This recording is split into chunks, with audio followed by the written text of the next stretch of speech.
नमस्कार, मैं हूं अंकुर और आप देख रहे हैं सत्य हिंदी का न्यूज बुलेटिन। एक नजर अब तक की सुर्खियों पर।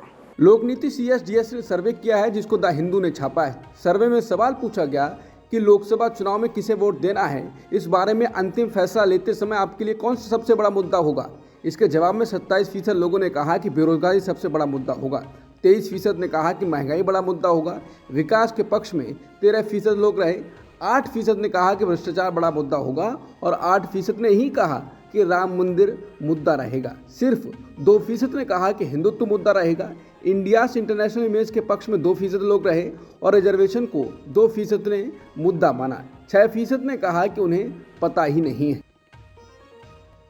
इस बार बेरोजगारी और बढ़ती कीमतें प्रमुख मुद्दा हैं, लेकिन 2019 में ये दोनों मुद्दे प्रमुख मुद्दे नहीं थे। 2019 के CSDS लोकनीति चुनाव सर्वे के अनुसार 2019 में बामुश्किल 6 में से 1 आदमी इन मुद्दों को अहमियत दे रहा था, लेकिन 2024 में हालात बदल चुके हैं। वहीं अब 50% लोग मानते हैं कि बेरोजगारी और महंगाई आगामी चुनाव में सबसे अहम मुद्दे होंगे।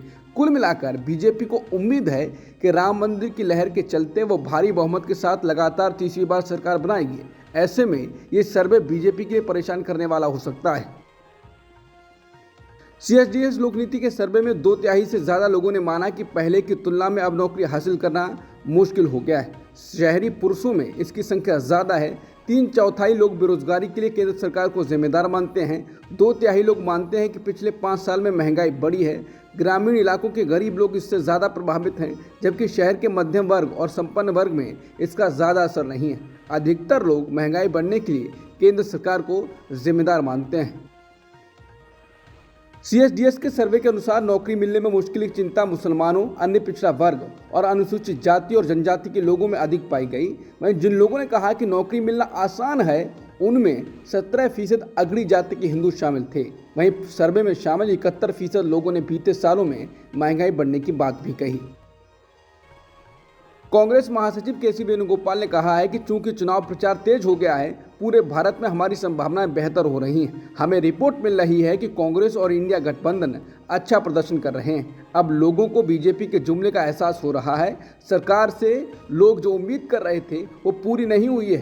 कांग्रेस के वादे जनता के बीच अच्छा काम कर रहे हैं और लोग इससे अच्छी भावना से ले रहे हैं और बीजेपी 200 सीटें पार नहीं करने वाली है।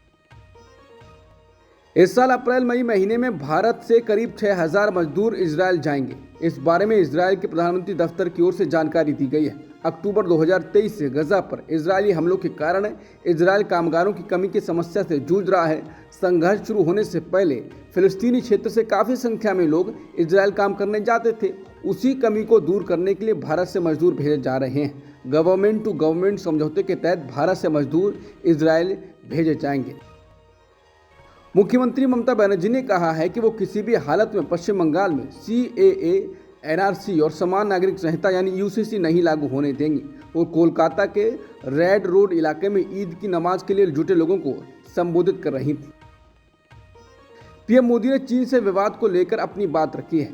मोदी ने कहा कि हमें तत्काल समाधान की जरूरत है। उन्होंने कहा कि भारत और चीन के बीच स्थिर और शांतिपूर्ण संबंध पूरे क्षेत्र और दुनिया के लिए महत्वपूर्ण है। प्रधानमंत्री मोदी ने अमेरिकी पत्रिका न्यूज वीक को दिए इंटरव्यू में ये बात कही। लोकसभा चुनाव 2024 से पहले चीन और पाकिस्तान के मुद्दे को लेकर रक्षा मंत्री राजनाथ सिंह का बयान सामने आया है। चीन पर उन्होंने कहा कि PM मोदी के सत्ता में रहते हुए 1 इंच भी जमीन कोई कब्जा नहीं करेगा। जिंदगी में दोस्त बदल सकते हैं, पड़ोसी नहीं। POK पर उन्होंने कहा कि POK हमारा था और रहेगा। अगर पाकिस्तान को लगता है कि आतंकवाद को काबू करने में असमर्थ है तो भारत सहयोग करने को तैयार है।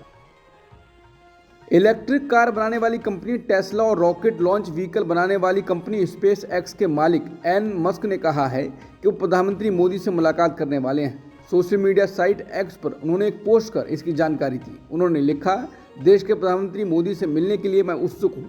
हालांकि मुलाकात कब होगी, भारत में होगी या कहीं और, इसे लेकर मस्क ने कोई जानकारी नहीं दी है। कांग्रेस नेता राहुल गांधी आज राजस्थान में 2 जनसभाओं को संबोधित करेंगे। दोपहर 1 बजे बीकानेर लोकसभा क्षेत्र के अनूपगढ़ में जनसभा करेंगे। दोपहर 3:30 बजे जोधपुर लोकसभा क्षेत्र के फलौदी में उनकी जनसभा होगी। केंद्र की सत्ता में लगातार तीसरी बार जीत हासिल करने के मिशन में जुटी बीजेपी के आला नेता लगातार राज्यों का दौरा कर चुनावी रैलियां कर रहे हैं। इसी क्रम में प्रधानमंत्री मोदी गुरुवार को उत्तराखंड और राजस्थान में और केंद्रीय मंत्री अमित शाह मध्य प्रदेश और महाराष्ट्र में चुनावी जनसभाओं को संबोधित करेंगे। बीजेपी के राष्ट्रीय अध्यक्ष जेपी नड्डा आज गंगटोक में सिक्किम में विधानसभा चुनाव के लिए पार्टी का संकल्प पत्र जारी करेंगे और इसके बाद अंडमान और निकोबार के पोर्ट ब्लेयर में एक रैली को भी संबोधित करेंगे। बिजनौर में बीएसपी के सांसद मलूक नागर ने पार्टी से इस्तीफा दे दिया है। इस्तीफा देने के कुछ ही घंटों बाद नागर दिल्ली में पार्टी प्रमुख जयंत चौधरी की उपस्थिति में राष्ट्रीय लोकदल में शामिल हो गए। हरियाणा के महेंद्रगढ़ में उन्हानी गांव के पास जीएल पब्लिक स्कूल की बस हादसे का शिकार हो गई। इस दुर्घटना में 6 बच्चों की मौत हो गई। बस में करीब 40 बच्चे सवार थे। कई बच्चों को चोट आई है, जिनमें से 3 की हालत गंभीर बताई जा रही है। सरकारी छुट्टी के दिन भी स्कूल खुलने को लेकर स्कूल प्रशासन पर सवाल उठाए जा रहे हैं। अमेरिका के राष्ट्रपति जो बाइडेन ने ईरान की चेतावनी के बीच इजरायल को हर संभव मदद का वादा किया है। ईरान ने इजरायल कार्रवाई की चेतावनी दी है। पिछले दिनों सीरिया में हुए हमले में कई ईरानी मारे गए थे। बाइडेन ने कहा कि हम इजरायल की सुरक्षा के लिए हर संभव मदद करेंगे। ईद के मौके पर अपने संदेश में ईरानी नेता आयतुल्ला अली खामेनी ने कहा था कि सीरिया की राजधानी दमिश्क में इजरायल का हमला ईरान पर हमला है और इसकी सजा दी जाएगी। अब तक की सुर्खियों में इतना ही। बाकी खबरों के लिए बने रहिए सत्यहिंदी.com के साथ।